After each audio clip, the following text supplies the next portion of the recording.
नमस्कार दोस्तों। 17 साल बाद किसी भारतीय प्रधानमंत्री की इस देश में विजिट होने जा रहा है। इस देश का नाम है नाइजीरिया। ये अफ्रीका महाद्वीप का देश है। न केवल भारत की बल्कि चाइना की भी निगाहें इस देश पर पड़ी हुई है, क्योंकि चाइना अपना बहुत सारा इन्वेस्टमेंट नाइजीरिया में कर रहा है, क्योंकि नाइजीरिया एक प्राकृतिक संसाधन से संपन्न देश है। इसे अफ्रीका का सऊदी अरेबिया कहा जाता है, क्योंकि यहाँ पर अफ्रीका महाद्वीप में सबसे ज्यादा तेल और गैस के जो रिजर्व है वो मौजूद है। तो ये भारत के लिए कितना ज्यादा अहम हो जाता है नाइजीरिया, इसको जानते हैं डिटेल से। भारत के जो प्रधानमंत्री हैं पीएम मोदी, ये जो नाइजीरिया के राष्ट्रपति हैं जिनका नाम है अहमद टेनेबूस, इन्हीं के इनविटेशन पर नाइजीरिया के विजिट पर गए हुए हैं। यह किसी भारतीय प्रधानमंत्री का 17 साल बाद विजिट हो रहा है, यानी कि दौरा हो रहा है। इससे पहले 2007 में तत्कालीन भारत के जो प्रधानमंत्री थे डॉक्टर मनमोहन सिंह, उनका दौरा हुआ था नाइजीरिया के अंदर से। वो वहां पर विजिट करने के लिए गए थे। पीएम मोदी रविवार को राष्ट्रपति टिनुबू से मुलाकात करेंगे। उनके बीच जो भारत नाइजीरिया के बीच जो द्विपक्षीय संबंध है उसे और भी मजबूत करने के लिए चर्चा होगी। उसके बाद भारत के प्रधानमंत्री जाएंगे नाइजीरिया, और जो नाइजीरिया की राजधानी है अबूजा, वहां पर जो भारतीय प्रवासी लोग रहते हैं उन्हें एड्रेस करेंगे। उन्हें एड्रेस करने के बाद फिर दोनों देशों का कार्यक्रम चलेगा। फिर बता दें कि जो नाइजीरिया है, नाइजीरिया की राजधानी अबूजा, यहाँ पे करीब भारत की कम से कम 150 से ज्यादा कंपनियां हैं, जिनका जो टर्नओवर है सालाना 2 लाख करोड़ रुपए है। 2 लाख करोड़ रुपए सालाना का कारोबार ये कंपनियां करती है। कुछ मैप के अंदर नाइजीरिया के लोकेशन के बारे में देख लेते हैं। नाइजीरिया यहाँ पर अफ्रीका महाद्वीप का देश है, यहाँ पर भारत है। फिर अगर नाइजीरिया की राजधानी अबूजा है, अगर इसके क्षेत्रफल की बात किया जाए तो 9,23,669 वर्ग किलोमीटर इसका क्षेत्रफल है। अगर जनसंख्या की बात किया जाए तो 23 करोड़ यहाँ की आबादी है। प्रमुख अगर भाषा की बात किया जाए तो नाइजीरिया की जो प्रमुख भाषा है अंग्रेजी है, इंग्लिश है, हौस भाषा का भी इस्तेमाल यहाँ पर करते हैं। फिर उसके बाद जो एरूबा भाषा है, ये रूबा भाषा है, इस भाषा को भी नाइजीरिया के अंदर बोला जाता है। भारत की तरह ही है, नाइजीरिया की जो कल्चर है, संस्कृति है, उसमें बहुत ज़्यादा डाइवर्सिटी है, अनोखी है एकदम। यहाँ पर 250 से अधिक जाति समुदाय रहते हैं। यहाँ पर करीब 250 से ज़्यादा नृजाति समुदाय वहाँ पर रहते हैं। यहाँ 500 से ज़्यादा भाषाएं बोली जाती है। बहुत ज़्यादा डाइवर्सिटी है। भारत में तो डाइवर्सिटी बहुत ज़्यादा है, लेकिन नाइजीरिया के अंदर भी बहुत ज़्यादा डाइवर्सिटी है। अब बात यह आती है कि भारत के लिए ये जो नाइजीरिया है ये कितना ज़्यादा अहम हो जाता है। पहले अगर डिस्टेंस की बात कर लेते हैं नाइजीरिया और भारत की, तो दोनों के बीच में जो डिस्टेंस है यह है 7,607 किलोमीटर। 7,607 किलोमीटर के बीच का डिस्टेंस है। फिर आते हैं नाइजीरिया पर फोकस करते हैं। नाइजीरिया तेल और गैस के विशाल भंडार की वजह से नाइजीरिया अफ्रीका के अहम देशों में से एक है। यह देश भारत की जो ऊर्जा जरूरत है उसको पूरा कर सकता है, इसलिए बहुत ज्यादा इंपॉर्टेंट हो जाता है भारत के लिए। अफ्रीका में भारतीय निवेश खासकर ऊर्जा, खनन, फार्मास्यूटिकल्स और सूचना प्रौद्योगिकी के क्षेत्र में लगातार बढ़ रहा है। अफ्रीका महाद्वीप में, पूरे अफ्रीका में नाइजीरिया इस्लामिक देशों के संगठन जिसे कहते हैं ओआईसी, इसका भी सदस्य है। क्योंकि जो ओआईसी है इस्लामिक देशों का संगठन है, कभी कभी कश्मीर मुद्दे पर भारत के खिलाफ स्टैंड लेते हैं। तो जो नाइजीरिया इसका सदस्य देश है, तो भारत का नाइजीरिया के साथ एक अच्छा रिलेशन रहेगा, तो भारत को कूटनीतिक लाभ मिल जाएगा। क्योंकि नाइजीरिया भारत के खिलाफ कोई भी ओआईसी में जो इस्लामिक संगठन है वहां पर कोई भी प्रस्ताव पास होता है तो भारत का सपोर्ट नाइजीरिया हमेशा से करेगा। उसके साथ जो नाइजीरिया है यह ओपेक का भी मेंबर देश है। ओपेक क्या है? ओपेक है जो पेट्रोलियम देश है, मतलब पेट्रोलियम का जो प्रोडक्शन करने वाले देश हैं उसका एक संगठन है। इसका भी नाइजीरिया सदस्य देश है। ये पेट्रोल करते हैं, उत्पादन करते हैं और उसका रेट तय करते हैं कि दुनिया में किस रेट से पेट्रोल का जो बिक्री होगी वो किस रेट से होगी, तो उसका सदस्य नाइजीरिया है। तो इसका भी फायदा भारत को मिल जाएगा। भारत को अपनी ऊर्जा जरूरत भी पूरा हो जाएगी और भारत का जो कूटनीतिक लाभ है वो दोनों मिल जाएगा। तो इस तरीके से नाइजीरिया को भारत से लाभ होगा।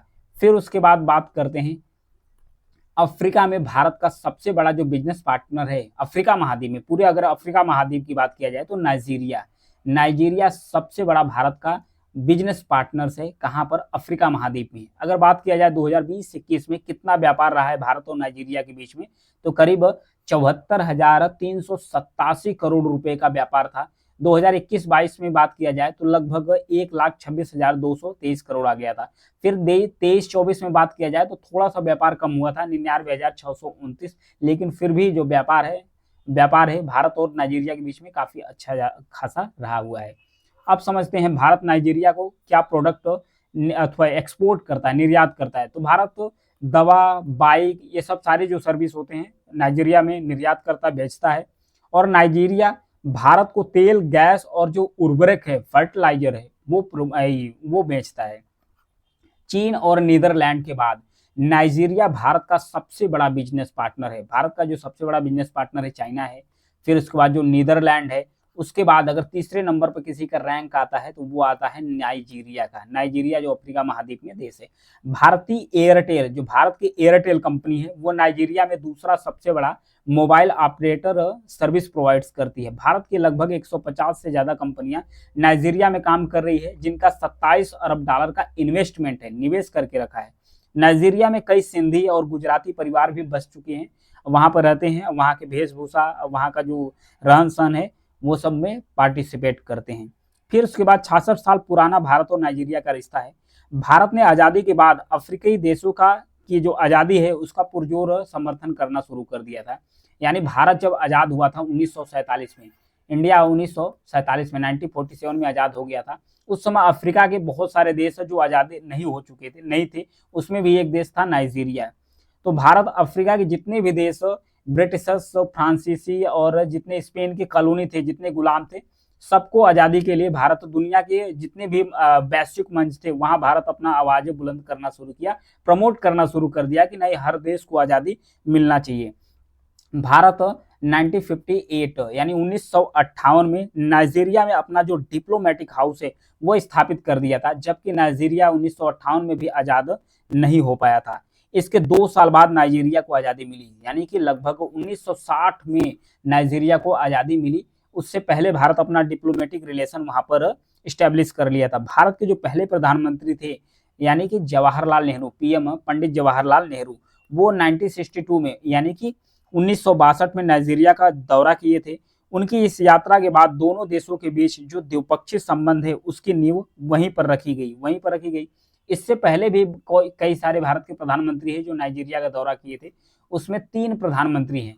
1962 में नाइजीरिया के पहले प्रधानमंत्री तपोवा बलेवा के साथ नेहरू यहाँ पर दिख रहे हैं फोटो, यहाँ पर ये फोटो है। किसी भारतीय पीएम की ये पहली नाइजीरिया यात्रा थी 1962 में। फिर 2002 में आते हैं जो अटल बिहारी वाजपेयी हैं, ये गए थे कॉमनवेल्थ देशों की एक मीटिंग में शामिल होने के लिए नाइजीरिया गए थे। 40 साल बाद कोई भारतीय पीएम नाइजीरिया वहां पर पहुंचा था 2002 में।